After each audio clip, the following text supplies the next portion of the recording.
What's going on, guys? Brian's here. Today is Thursday, June 27th, 2024.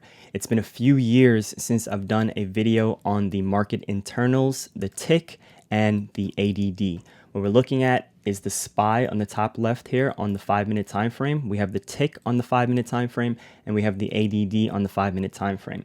Those of you that have been following my YouTube channel from the early days know that this is my favorite intraday momentum based setup. This is the 3-minute time frame with a 9 exponential moving average, and then this gray level right here is just the intraday VWAP. There are no other indicators on any of these charts. Let me just zoom out so you guys can just have these levels for reference. These have been the same levels I've been using since 2020. You can pause the video right here and just jot them down for your own references. And for the ADD, let's just zoom out and you guys can see these are the same levels. I've changed this just slightly here or there, but for the most part, these levels have remained the same over the past few years. The important level for the ADD is obviously the 0 level, and the same for the tick. We have the 0 level. The tick is a little bit more consistent. You can change your time frame. You can go on the daily time frame for the past few years and see what levels are pretty significant. But I want to keep this video pretty brief and quick, and not going to explain exactly what each of these are. You guys can search on YouTube, search on Google, search Investopedia, search any resource in which you can that is reliable for an exact breakdown on what exactly is the tick and the ADD, as I've explained them in the videos years ago. How they can come in handy, as I think is the most important thing. There's so much information on the internet. At the end of the day, you just want to know what can help you make a better trade.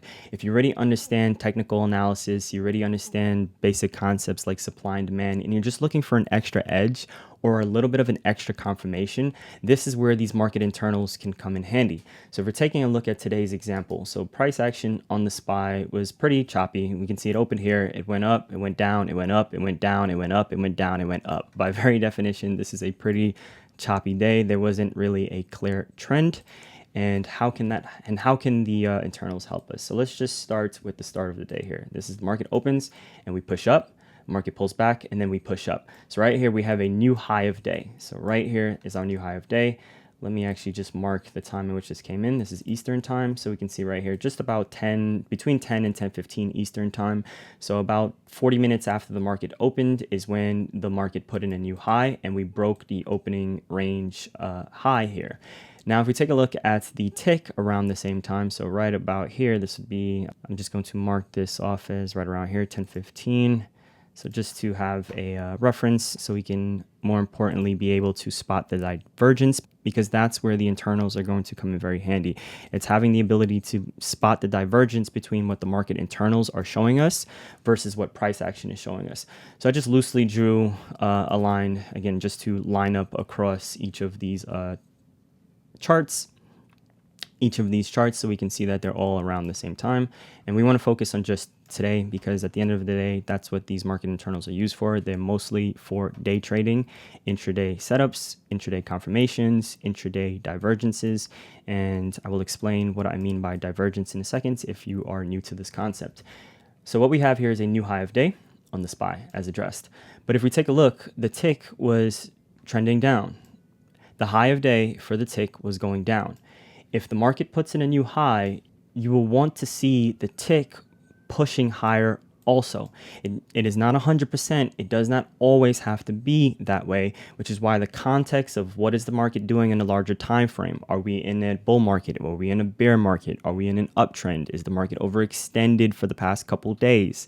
Are we at any key significant resistance levels? Are we at any key support levels? X, Y, Z.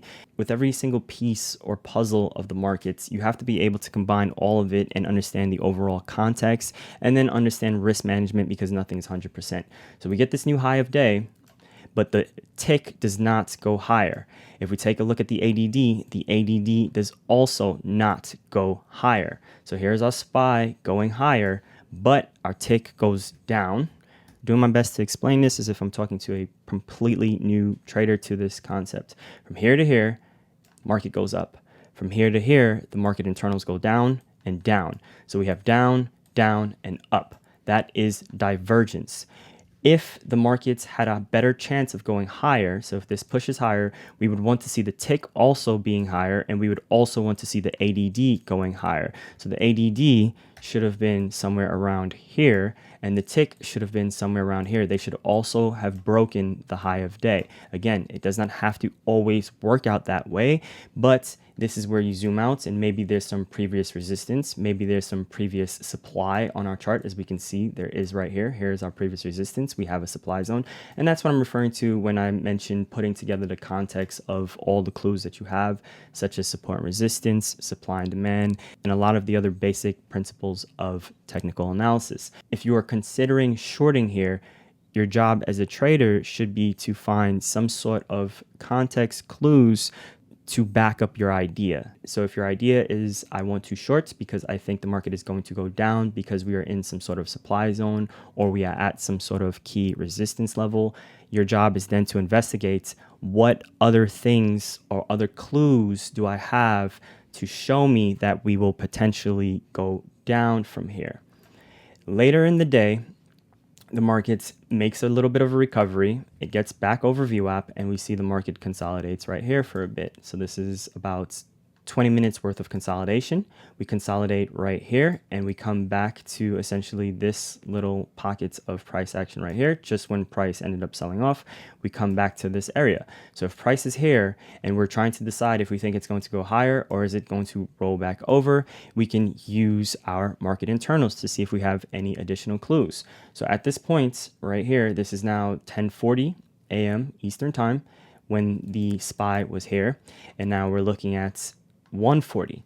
So from 1040 to 140. So let's take a look at our tick. We have at 1040, it's right here. And then at 140, where is the tick? It is down here. So the tick is down. The SPY has gone sideways. And then let's take a look at the ADD. This right at this point here, this is around 1040. And then later in the day at 140, it is down here. So the ADD is down. The tick is down, but the SPY has gone sideways. This does not look very clean to support that price action will go higher. So if you are considering taking a short, you have confirmation from the tick saying, hey, this momentum to the upside, it doesn't really look that strong from the tick's perspective. And from the ADD's perspective, it also does not look that strong. And again, it doesn't have to be this way 100% of the time. The markets can keep going higher even if the ADD and the tick are not supporting it. So I want to make that very clear. But it adds extra confirmation to a setup. So if you are a bull and you see the market recovering and then it's consolidating over VWAP and you want to take it long, you can cross-reference that with the tick and see, hey, where is the tick? Is the tick also trending up? Is the ADD also trending up? If you see those two also trending up, then that can support your cause in thinking that the market is going to continue going up.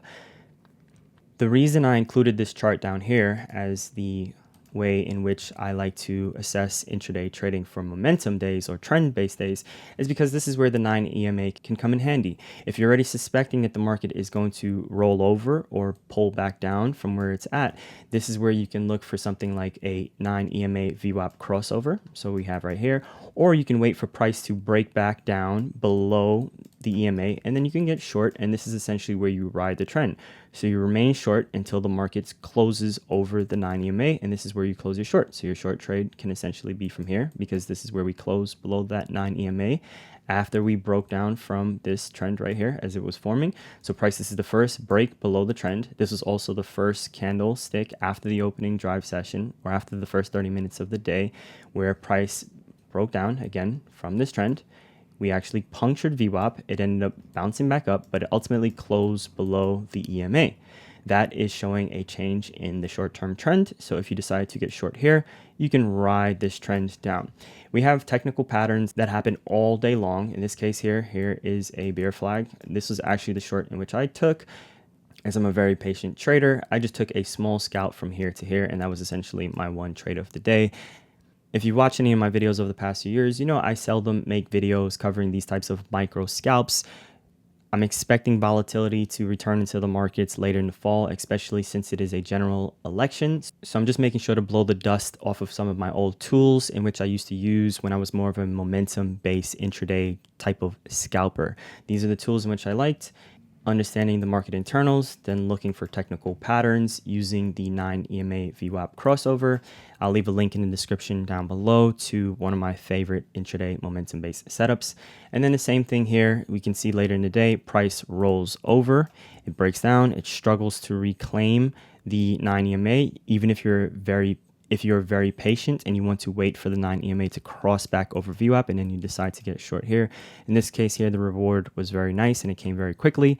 If you decide to remain short, then this is your exit. You can obviously just look to trade the futures, or you can buy a put option or a call option, or you can trade credit spreads.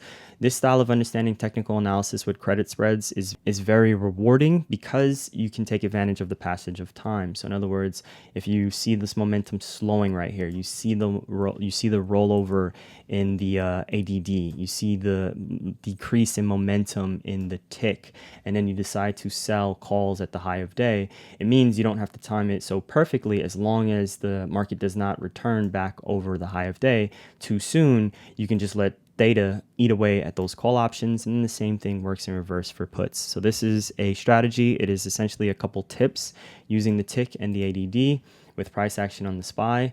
And if you trade SPX options, if you trade spreads, this information is very useful, especially for day trading. Guys, if you enjoyed this video, let me know down below. Like it, share it if you learned something. Thanks for watching, and I'll catch you on the next one.